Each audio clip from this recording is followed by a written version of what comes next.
Carta de Tiago 4, versículo 11 e 12. Diz assim: irmãos, não falem mal um dos outros. Quem fala mal contra seu irmão ou julga seu irmão, fala contra a lei e a julga. Quando você julga a lei, não está cumprindo, mas está se colocando como juiz. Há apenas um legislador e juiz, aquele que pode salvar e destruir. Mas quem é você para julgar o seu próximo? Agora vá comigo também em Tiago 5, versículo 9.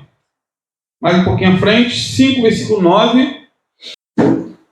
Irmãos, não vos queixeis uns contra os outros, para que não sejais condenados. Eis que o juiz está à porta. Agora no versículo 12, aí de Tiago 5 também. Mas, sobretudo, meus irmãos, não jureis, nem pelo céu, nem pela terra, nem façais qualquer outro juramento, mas que a vossa palavra seja sim, sim, e não, não, para que não caiais em condenação. Amém. Os irmãos podem sentar-se, fiquem à vontade.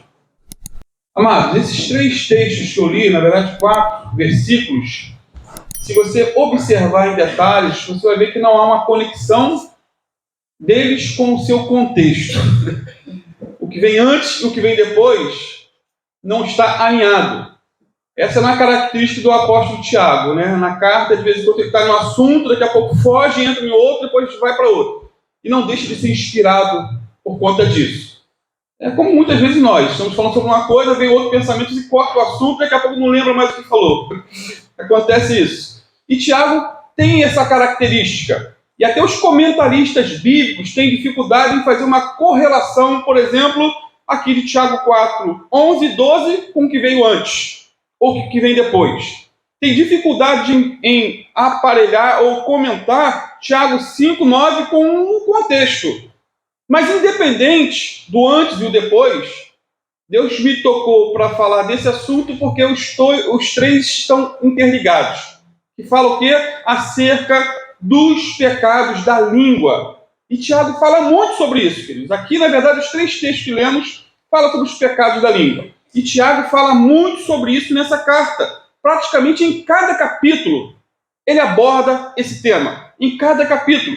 Por exemplo, em Tiago 1, 26, diz que aquele que não refreia a sua língua possui uma fé vã. Refrear, segurar. Viu? Tem gente que tem problema de língua solta, é um problema físico, né? Mas espiritualmente também, solta, fala demais. E aí Tiago fala de refrear, segurar a língua. No capítulo 2, alguns diziam aos ricos para sentarem, né, num lugar de honra e aos pobres para sentarem em qualquer lugar. Usavam a língua para fazer distinção de pessoas. No capítulo 3, versículo 1 a 12, o assunto principal são os pecados da língua. E aí eu preguei 3 mensagens sobre esses 12 versículos. Tiago 3, versículo 1 a 12. Né? Falei sobre o poder da língua. A língua é fogo e língua indomável, venenosa e contraditória. No capítulo 4, versículo 11 e 12, texto que lemos aí no início, encontramos mais um pecado da língua, que é falar mal uns dos outros. E no capítulo 5, versículo 9, e no versículo 12, 2 pecados da língua são mencionados: as queixas contra os irmãos e os juramentos. Enfim, quantos pecados da língua esse livro aborda? Uma abundância, é como Provérbios. É muita coisa. E como precisamos tomar cuidado com o que falamos, com quem falamos, na tonalidade com que falamos. Como precisamos domar a língua, ou colocar a nossa língua à disposição do Espírito Santo, para que o que venhamos falar seja para a glória de Deus. O Salmo 57, versículo 4, diz que a língua é como uma espada afiada. Interessante, né? A língua é como uma espada afiada. E a língua é a única ferramenta de corte que fica mais afiada à medida que se usa. Toda ferramenta, humanamente falando, tem que se afiar. Tesoura, alicate de corte, faca, você tem que afiar, conforme você usa. Mas a língua, quanto mais usa, ela fica mais afiada por si só. Que Deus venha nos guardar. Então, vamos ver na ordem. O primeiro pecado da língua que a Bíblia condena aí é a maledicência, ou o mal de falar mal. Mal de falar mal. Capítulo 4, versículo 11. Irmãos, não falem mal um dos outros. E no grego, a expressão falar mal significa denigrir a imagem de alguém que está ausente, com críticas destrutivas, com insultos maldosos e calúnias diabólicas. Falar mal. Ou seja, é dizer coisas ruins e muitas vezes criminosas sobre alguém que não pode se defender. Falar pelas costas. E a Bíblia condena esse pecado, queridos. E muitas passagens vão condenar esse versículo, ou essa prática. Uma prática demoníaca. Né? Salmo 140, 11 diz que o caluniador não se estabelecerá na terra. Ao homem violento, o mal o perseguirá com golpe sobre golpe. Então compara o homem violento com o caluniador. Lá em 1 Coríntios 5, versículo 9 a 11, é um texto muito importante. Te aconselho a riscar, sublinhar na tua Bíblia. 1 Coríntios 5, versículo 9 a 11, o apóstolo Paulo diz o seguinte: já lhes disse por carta que vocês não devem associar-se com pessoas imorais.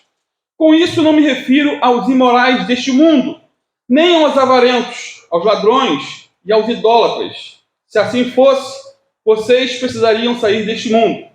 O que Paulo quer dizer aqui, queridos? Que não há possibilidade de vivermos nesse mundo sem termos associações com pessoas ímpias. Quem na família não tem alguém que não é cristão?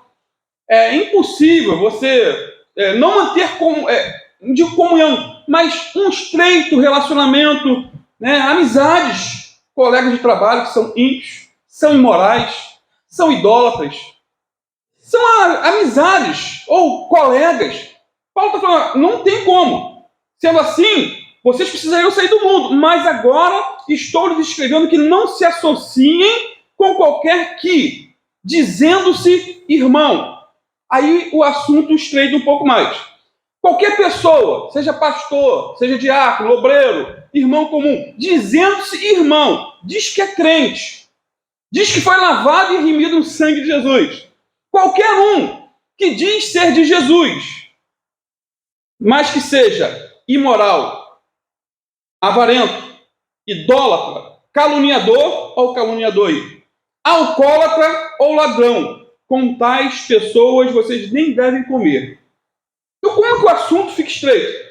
Eu acho que se seguíssemos essa norma, esse princípio aqui, muitos escândalos seriam poupados, né? E muitas frustrações deixaríamos de passar. Porque às vezes a pessoa ela não tem um parâmetro bíblico e acaba olhando para o outro como se ele fosse o sinete da perfeição.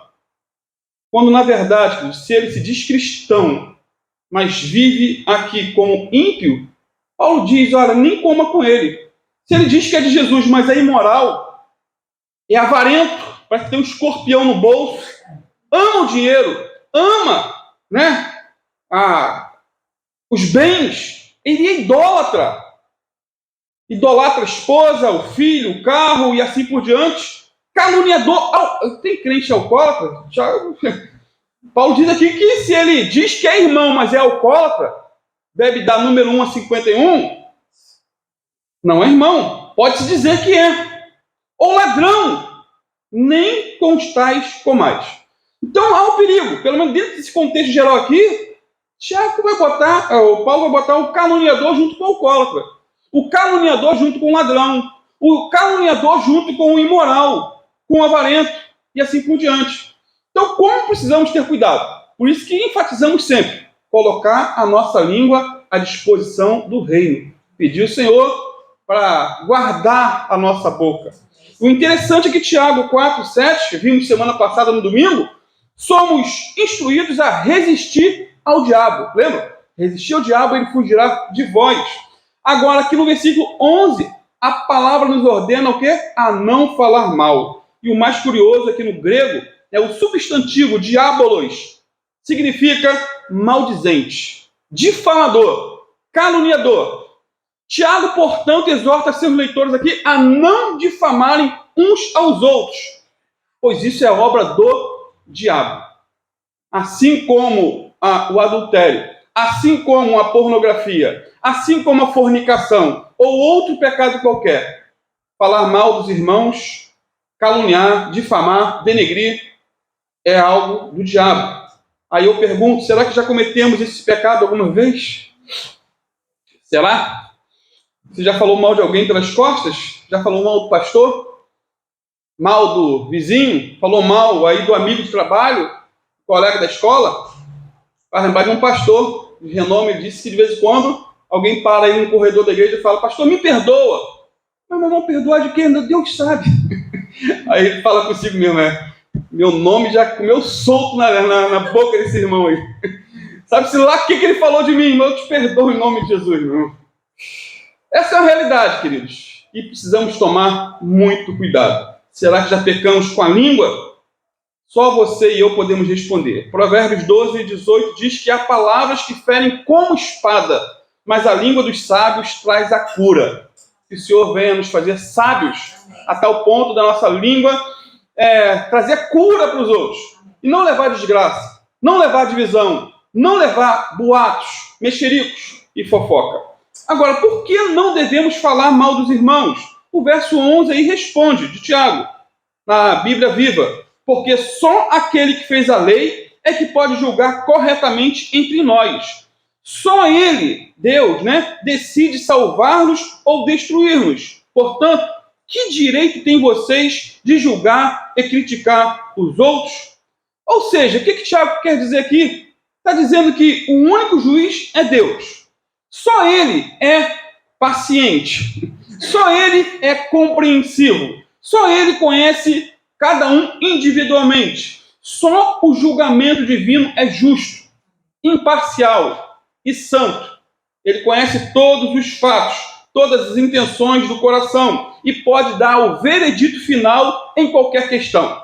Ele sabe o tudo, todo o contexto da nossa vida, o porquê agimos às vezes como agimos, e o outro pode interpretar de maneira errada e falar o que não deve ser dito. Até porque quando falamos mal do nosso irmão, estamos deixando de lado a lei áurea, a lei divina, que diz: amarás o teu próximo como a ti mesmo. E quando deixamos de lado essa lei do amor, nos tornamos juízes. E, com isso, nos colocamos em pé de igualdade com o legislador, que é Deus. Portanto, um cristão que fala mal dos outros está julgando a própria palavra de Deus, que condena tal atitude. Eis a questão. E quando falamos mal do irmão, pecamos contra Deus. Lá em Mateus 7, versículo 1 a 5, o Senhor Jesus nos ensinou um texto muito conhecido. Mateus 7, versículo 1 a 5. Não julguem, para que vocês não sejam julgados. Pois, da mesma forma que julgarem, vocês serão julgados. E a medida que usarem, também será usada para medir vocês. Por que você repara no cisco que está no olho do teu irmão e não se dá conta da viga que está em seu próprio olho? Como você pode dizer a seu irmão: deixe-me tirar o cisco do teu olho, quando há uma viga no seu?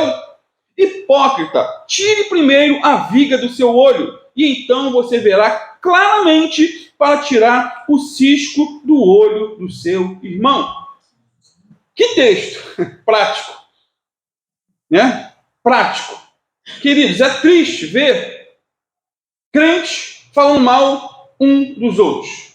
É triste, é deprimente. É pastor falando mal de pastor.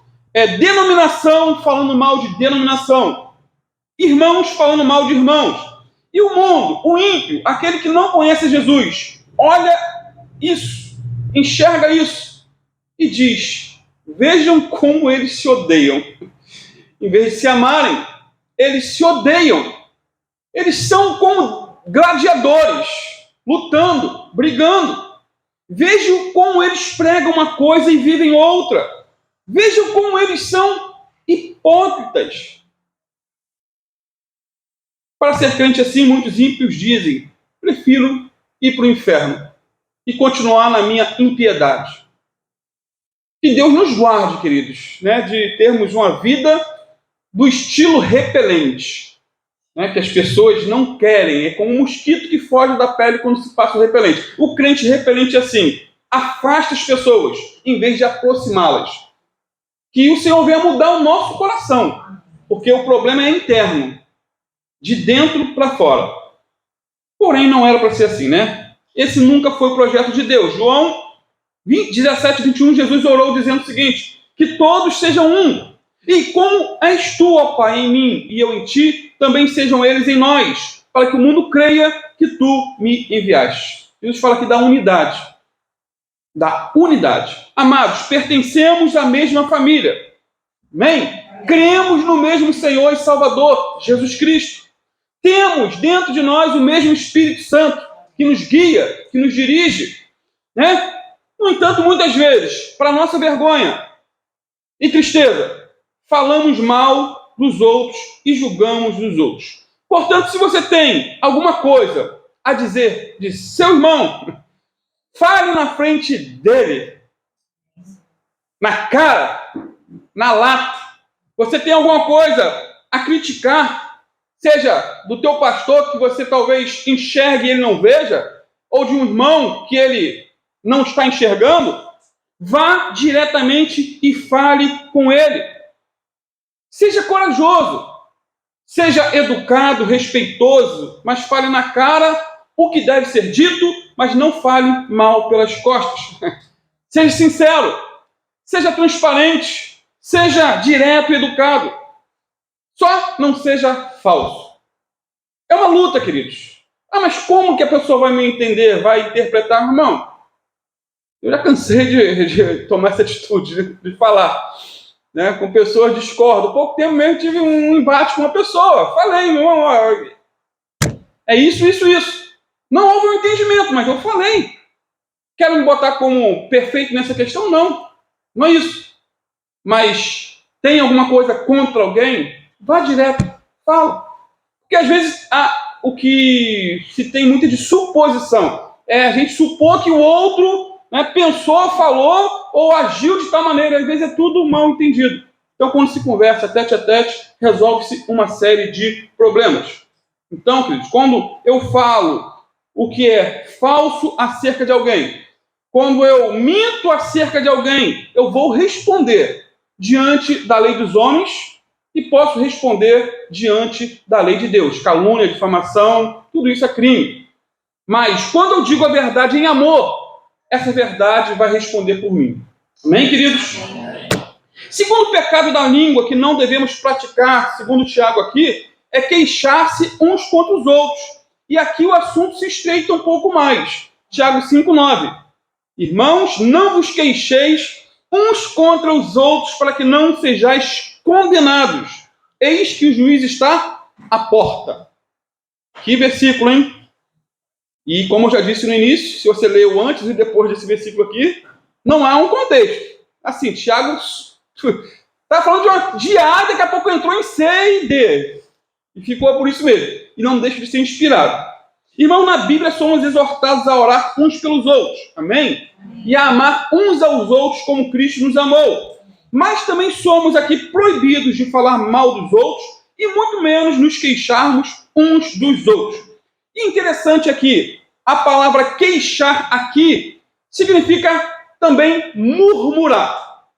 Murmurar em voz baixa. Murmurar é reclamar em silêncio. Murmurar é reclamar entre os dentes. Ninguém ouve. É falar mal sem emitir som algum. Sendo assim, o primeiro pecado que devemos evitar ao máximo é falar mal dos outros, como já vimos, né? Esse é um pecado expressivo. Pois quando falamos mal com alguém. Tem ouvidos para nos ouvir. Já o segundo pecado aqui, o da queixa ou da murmuração, é um pecado que só Deus conhece e ouve. Esse é um pecado daqueles que se chama de pecado de foro íntimo. Só Deus sabe, é como os pecados do pensamento. Lá na alma, só Deus conhece.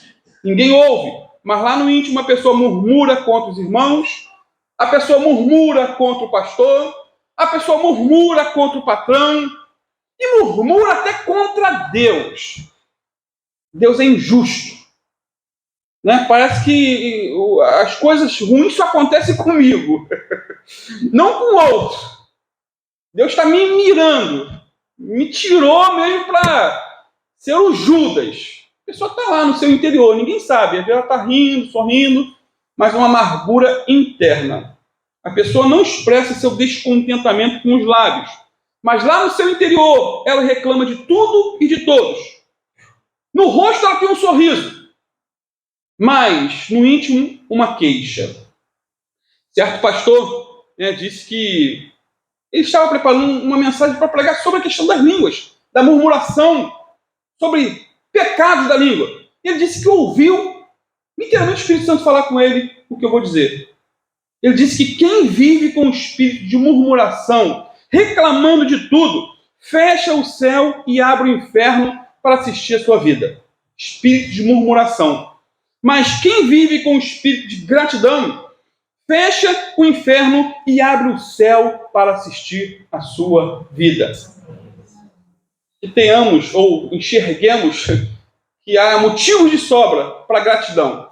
Como o Rodrigo bem mencionou, um dia lindo. Não estamos num balão de oxigênio. Todos chegaram aqui andando para a glória de Deus. Temos mais do que agradecer, queridos, do que reclamar. E o texto diz, irmãos, não vos queixeis uns contra os outros. Agora, por que não devemos nos queixar ou murmurar contra os outros? Por dois motivos que o texto aqui nos revela. E o primeiro motivo é para não sermos condenados. Condenados, Tiago 5,9. Irmãos, não vos queixeis uns contra os outros, para que não sejais condenados. Amados, a queixa ou a murmuração é um pecado tão grave como a pornografia, tão grave como o adultério, o homossexualismo, o assassinato, a calúnia ou a difamação. É a queixa, a murmuração, reclamação, o mimimi, o vitimismo. Ou seja, murmurar contra Deus ou contra o próximo pode nos condenar, diz Tiago, inspirado pelo Espírito Santo. Ele disse, não foi eu. Qual a solução para isso? Boca no pó. Lágrima nos olhos, tristeza no coração, mudança de vida. Ou melhor, mudança de língua. Né? Senhor, não tem um língua que dá-me um coração igual ao teu, dá uma língua igual a tua. Faz um transplante de língua, Senhor. Me ajuda a falar segundo o teu coração. Amém. Temos que orar sempre. Senhor, converta a minha língua. Deu vontade de falar ou de se queixar contra os outros? Encha a boca de água. Está com queixas no coração? Encha-se do Espírito Santo. Amém. O objetivo, querido, dessa palavra não é nos colocar para baixo, mas nos convencer de nossos pecados para buscarmos o perdão divino e buscar a ajuda do alto, que é do alto que vem o nosso socorro. Aleluia. Amém? O segundo motivo por que não devemos murmurar ou nos queixar é porque Jesus está à porta. Jesus está voltando. Amém. Versículo 9, parte B. Eis que o juiz está à porta. Jesus está voltando. Ou melhor, Jesus está à porta. E já que Jesus está tão perto de voltar, precisamos nos voltar para Ele antes que Ele volte. Não é isso? Precisamos nos voltar para Ele antes que Ele volte. Tanto Tiago como Pedro, Paulo, João e os demais apóstolos, eles tinham, queridos, a expectativa da iminente volta de Jesus na geração deles. Eles aguardavam a vinda de Jesus para a época deles. Assim como nós aguardamos também para a nossa época. Essa é a bendita esperança da igreja. Jesus está voltando. Porém, nem por isso, eles marcaram datas ou sugeriram anos para esse glorioso dia. Eles aguardavam para a época deles, mas não sugeriram dia, hora, mês, ano ou década. Por exemplo, em Romanos 13, versículo 11 e 12, o apóstolo Paulo registrou o seguinte: E isto digo, conhecendo o tempo, que já é hora de despertarmos do sono, porque a nossa salvação está agora mais perto de nós do que quando aceitamos a fé. A noite é avançada e o dia está próximo, o dia da volta. Rejeitemos, pois, as obras das trevas e vistamo-nos das armas da luz. Rejeitemos. O que temos que fazer, Deus não vai fazer. Rejeitemos, porque o dia está próximo. Lá em Filipenses 4:5, Paulo também disse o seguinte: seja a vossa bondade conhecida por todos os homens. O Senhor está perto. O Senhor está, e se estava perto naquela época, há 2000 anos, queridos. Apocalipse 22:7. Eis que cedo venho. Bem-aventurado aquele que guarda as palavras da profecia deste livro. Apocalipse 22:12. Eis que cedo venho, e o meu galardão está comigo, para dar a cada um segundo a sua obra. Sendo assim, queridos, já que o Senhor está bem mais perto de voltar do que no dia dos apóstolos, precisamos consertar as nossas vidas. Não por nós mesmos, mas com a ajuda do Senhor. Temos que nos voltar para Cristo antes que Ele volte. Até porque se o juiz estava à porta há 2000 anos atrás, com certeza ele já está com os pés na soleira das portas em nossos dias. No entanto, precisamos atentar para um detalhe. Os erros em se marcar datas para a vinda de Cristo têm feito com que muitos não creiam mais que Ele irá voltar. São tantas falsas profecias ao longo da história que muitos já não acreditam mais nessa bendita esperança. Muitos não acreditam. Quer dizer, eu tenho quase 30 anos de convertido. E nesse período, de 30 anos, eu já vi muitos atentarem contra a Bíblia, marcando datas ou sugerindo anos. A primeira vez que eu me deparei com esse erro foi em 1999. Os mais antigos aí vão lembrar. Muitos diziam que Jesus voltaria na virada do ano de 1999 para o ano 2000. O slogan da época era o seguinte: de 1000 passará, mas a 2000 não chegará. Até porque na virada do ano 1000 da história, houve também um alvoroço. 999, teve gente que vendeu terra, abandonou o emprego. Foi uma loucura na Europa. E chegou o ano 1000, 1001, Jesus não voltou. Aí por isso veio esse ditado: 1000 passará, mas a 2000 não chegará. E o ano 2000 passou, já estamos em 2024. E Jesus não voltou. E mais, queridos, o pastor Pat Robertson escreveu um livro em 1990 com o título O Novo Milênio. E nesse livro ele sugeriu que em 2007 aconteceria a destruição do planeta Terra. Um pastor usado pelo diabo para trazer uma falsa profecia.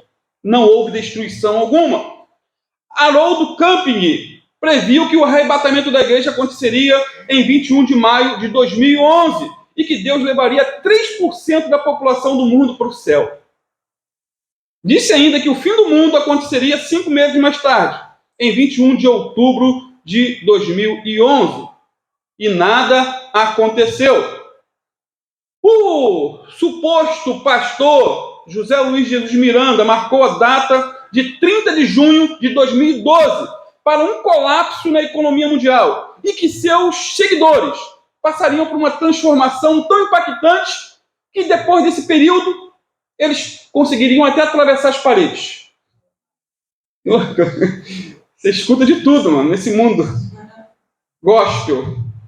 Não teve colapso econômico algum. E muito menos os seus seguidores conseguiram passar pelas paredes. E o mais incrível, queridos, é que ele fundou uma seita, uma das mais perigosas, e ainda existe. Movimento Crescendo em Graça. Isso há 15 anos, 20 anos atrás, eles ensinavam que as pessoas tinham que se tatuar com o número 666, dizendo que era um número de sabedoria. Isso, na época lá de Laranjal ainda, você via, tinha carros de som que passava, o número 666 é o número de sabedoria, não é o número do anticristo. Coloque a tatuagem. E muitas pessoas se tatuaram. Crianças, jovens, adultos, idosos. Tudo por causa da mentalidade perturbada de um homem que morreu de câncer, em agonia. E o que falar de 2017? Muitos marcaram também a vinda de Jesus para esse ano. 2017. E ainda tem outras previsões. Diane Dixon afirmou que Jesus voltaria entre 2020 e 2037. Estamos ainda dentro desse cronograma, né? Passou de 2020 até 2037. E tem mais uma. Kento Bechori marcou a data da segunda vinda de Cristo para 1988. Isso já é um pouco passado. Eu não era nem convertido ainda. Seu cálculo foi o seguinte, olha que mente brilhante. Israel foi fundado em 1948, voltou a ser nação. Desde o ano 70 até 1948, Israel ficou disperso por todo mundo. Mas em 48 voltou a ser uma nação. E como Jesus havia dito que não passaria aquela geração sem que todas as coisas acontecessem, esse homem entendeu que uma geração era o equivalente a 40 anos. Sendo assim, ele simplesmente somou 1948 com 40 anos e marcou a segunda vinda de Cristo para 1988. É sempre assim.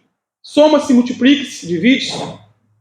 E como Jesus não voltou, ele refez os cálculos e disse que uma geração, na verdade, não era 40 anos, mas gira em torno de 70 a 80 anos. E, segundo ele, Jesus voltaria entre os anos de 2018 e 2028. Estamos no prazo, né? 2018 já foi, 2024, mais 4 anos. Previsões loucas, queridos. Loucas. Faltaria tempo para esboçar todas as falsas profecias em relação à segunda vinda de Cristo. Mas o fato é, Jesus está às portas, como o texto aqui diz, né? Não podemos desacreditar dessa promessa só porque muitos tentaram descobrir ou adivinhar o dia, a hora, o mês e o ano. E a próxima agora também é para 2030. Há muito alvoroço. 2030 é o ano, é o limite, é o máximo. Irmãos, o tempo, guarde isso, é o maior inimigo do falso profeta. Quando passar 2030, se estivermos vivos, e se Jesus não tiver voltado ainda, aqueles que marcaram, e quanto mais vai se aproximando, vão ficar com a cara grande e vão ser desacreditados por todos. Então guarde. Se você tiver um sonho, aparecer um anjo para você, falando a tal dia, não foi um anjo de Deus. Não foi um sonho de Deus. Porque é um princípio na Bíblia. Dia e hora, ninguém sabe. Mateus 13, versículo 29. Depois 32 e 33. Assim também vós, quando virdes sucederem essas coisas, sabeis que já está perto, às portas. Mas daquele dia e hora ninguém sabe, nem os anjos que estão no céu, nem o Filho, senão o Pai. Olhai, vigiai e orai, porque não sabeis quando será o tempo. Não sabeis, mas temos que estar preparados. Esse é o ponto. O preparo é diário. Viva hoje como se Jesus fosse voltar hoje, agora, nesse momento. Terceiro pecado da língua, que não devemos praticar. Aí é fazer juramentos, Tiago 5,12. Vê quanta coisa que essa bendita língua pode produzir. Queixas, falar mal, jurar. Tiago 5,12. Mas, sobretudo, meus irmãos, não jureis, nem pelo céu, nem pela terra, nem façais qualquer outro juramento, mas que a vossa palavra seja sim, sim, e não, não, para que não caiais em condenação. Amados, Tiago aqui repete quase que na íntegra, o ensino de Jesus sobre o mesmo assunto. Lá em Mateus 5, 34 a 37, olha o que o Senhor Jesus disse. Outro sim, ouviste que foi dito aos antigos, não perjurarás, mas cumprirás os teus juramentos ao Senhor. Mateus 5, 34 a 37. Eu, porém, vos digo que de maneira nenhuma jureis, nem pelo céu, porque é o trono de Deus, nem pela terra, porque é os cabelos de seus pés, nem por Jerusalém, porque é a cidade do grande rei, nem jurarás pela tua cabeça, porque não podes tornar um cabelo branco ou preto. Seja, porém, o vosso falar sim, sim, não, não, porque o que passa disso é procedente do mal, do maligno, do diabo. Queridos, a Bíblia frequentemente enfatiza aí o perigo do falso juramento e a chamada obrigação de cumprir os votos feitos ao Senhor. O Antigo Testamento tem muito disso. Por exemplo, lá em Êxodo 27 diz assim: não tomarás o nome do Senhor, seu Deus, em vão. Não tomar um nome em vão. Levítico 19, 12. Não jurareis falso pelo meu nome, pois profanarias o nome do vosso Deus. Números 32. Quando um homem fizer um voto ao Senhor, não violará sua palavra. Deuteronômio 23, 21.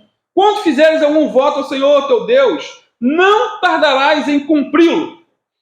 Diante desses perigos aqui, os judeus, eles evitavam usar o nome de Deus em seus juramentos. Eles juravam, era comum, mas não usavam o nome de Deus. Eles usavam outras expressões como a cidade de Jerusalém, eu juro pelo céu, juro pela terra, ou alguma parte do corpo, juro pela minha cabeça. Isso para dar crédito às suas afirmações. Tipo assim, eu estou dizendo a verdade, viu? E eu estou tanto dizendo a verdade que eu estou jurando. Eu lembro da minha infância, Eu cansava de jurar por Deus, por mim. Mortinho da Silva. Tudo para fugir de uma surra. Estava mentindo. Mesmo usando o juramento. Oh, meu Deus do céu, Deus é misericordioso mesmo. Quem já jurou aí? Não sozinho não, Juro por Deus, mas não foi eu. E foi. Traquinagem, maldade. Então, mesmo que alguém estivesse aí falando uma mentira descarada, como era no meu caso, se usasse algum tipo de juramento, aqui a sua palavra deveria ser aceita como verdadeira. Até porque está jurando por Deus. Está jurando pela vida dele. Irmãos, só não juravam por Deus naquele contexto do Antigo Testamento. É o temor, com medo de cometerem blasfêmia. Mas juravam por Jerusalém, juravam pelo céu, pela terra, pela própria cabeça, juravam pelo pai, pela mãe, principalmente pela sogra. Quero ver minha sogra mortinha se eu estiver mentindo. Aí, irmão. E não é o que acontece hoje. Para provar que está dizendo a verdade, a pessoa jura pelo pai, pela mãe morta, jura por Deus, jura pela própria vida. Porém, amados, quem faz juramentos, querendo ou não, envolve Deus na questão. Envolve Deus na questão. Jesus ensinou o quê? Que é impossível evitar envolver Deus nesses juramentos. Por quê? Porque o céu é o trono de Deus, diz a palavra. A terra é o estrado dos seus pés. E Jerusalém, disse Jesus, é a cidade do grande rei. Quanto à própria cabeça, de que adianta um juramento desse? Porque você não pode nem fazer com que um fio de cabelo se torne preto ou branco. Você pode fazer no sentido de botar uma tinta, depois fica branco. Agora você tem poder para transformar o cabelo preto ou branco em preto? Não dá. Portanto, se não podemos impedir nenhum fio de cabelo de cair ou de ficar preto ou branco, quanto mais jurar por nossa cabeça. Sendo assim, Jesus nadou contra a maré da época. Já estou concluindo. Todos juravam para darem crédito às suas palavras. Mas Jesus disse o quê? Eu, porém, vos digo que de maneira nenhuma jureis. Nenhuma maneira. E Tiago também ensinou, enfatizou. Mas, sobretudo, meus irmãos, não jureis. Irmãos, quem faz juramentos busca com isso dar mais peso, ou mais crédito à sua palavra. Porém, o cristão, nascido de novo, não precisa jurar. Sua palavra é sim, sim, não, não. O que passar disso vem do maligno, como disse Jesus, e leva à condenação, como enfatizou Tiago. Portanto, amados, que sejamos honestos e falemos a verdade em qualquer tempo e a qualquer custo. Que nenhuma palavra leviana escape dos nossos lábios. Que todos saibam que a nossa palavra é tão preciosa quanto o ouro. Antigamente era assim, né? Os idosos, os velhos, era a palavra. Falou, está falado. Não precisava nem de papel. Hoje em dia, a situação é crítica. Qual é a atitude de um cristão em um tribunal em relação a juramento? Você deve estar se perguntando, pastor, e quando eu estou lá diante do juiz? Amado, se eu no tribunal, lá, humano, ímpio, o procurador, os advogados de defesa, o júri e os juízes tivessem a certeza que os réus diriam a verdade, o juramento seria desnecessário. Seria. Se os juízes tivessem aí a convicção de que o réu ou as testemunhas iriam falar a verdade, não seria necessário, como em alguns países, a pessoa colocar a mão na Bíblia e jurar que está dizendo a verdade. Porém, a grande verdade ou realidade é que mentir se tornou um hábito, até mesmo nos tribunais. É um hábito, é fácil. Nas leis trabalhistas você vê isso. Você trabalhou na empresa, o outro vai te chamar. Você quer ser minha testemunha? Para quê? Para mentir. Geralmente é para mentir, para falar o que não é a verdade. Agora, a pessoa que faz um juramento no tribunal com a mão em cima de Bíblia e mente, ela fica debaixo da ira de Deus e fica sob as penalidades da lei dos homens e pode ser presa. Falso testemunho. Se ela der esse falso testemunho diante de um juiz, poderá responder a um processo na Justiça Federal e ser preso. Porém, quando o cristão faz um juramento no tribunal, pastor, Deus deve jurar. Você está ali no tribunal, você faz o juramento, mas você está ali para dizer a verdade. Ele não está pecando. Ele não está fazendo essa afirmação, com o objetivo de ratificar, de fortalecer a sua verdade. Não, ele está diante de um juiz. Está diante da lei, ele não está pecando. Amém, queridos? Amém. Guarde essa palavra no teu coração, que o Senhor nos ajude. Amém.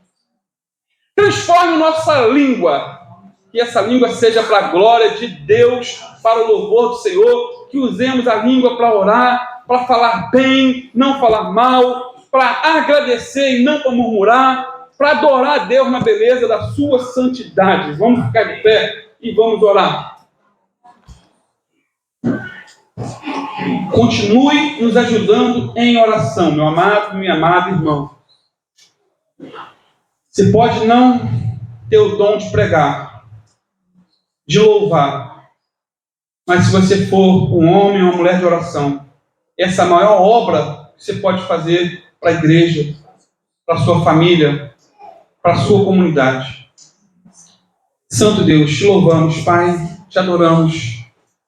Tratamos de tantos assuntos aqui, Senhor. O Senhor venha nos ajudar, Pai. O Senhor venha nos ajudar a domar essa língua, Pai, que cada um tem a sua. Ajuda-nos, Senhor. Ajuda-nos a usar as redes sociais para a Tua glória, o WhatsApp, os áudios que enviamos constantemente uns para os outros. Que não venhamos ser instrumento do diabo, Pai, para espalhar boatos, mentiras, e mesmo que sejam verdades aquilo que possamos falar, Pai, mesmo que seja verdade que não venhamos falar, no sentido de denegrir a imagem de ninguém, de prejudicar a reputação de ninguém. Então venha ter misericórdia de nós, Pai, de tudo que já erramos até hoje, todos os nossos pecados da língua, sejam os juramentos, sejam as murmurações, sejam falar mal. Tem misericórdia de nós, Pai. Como o Tiago tem nos ensinado, Senhor, ao longo desses meses, constantemente tratando de assuntos diferentes, mas hora e meia volta a essa questão da língua, Pai. É porque carecemos de ouvir esses assuntos. Então nos ajude, Senhor, no nosso dia a dia. Pai, ajuda-nos. Ajuda-nos, enche-nos com Teu Santo Espírito, Pai. Que o nosso coração esteja transbordante da Tua presença. E só assim usaremos nossa língua para abençoar, para ajudar, para levantar, para fortalecer, para dar um ótimo conselho. Pai, em nome de Jesus, toma nossas vidas nessa manhã, o nosso dia, o nosso tudo, Pai, que tudo seja para a Tua honra e para a Tua glória, em nome do Teu Filho Jesus.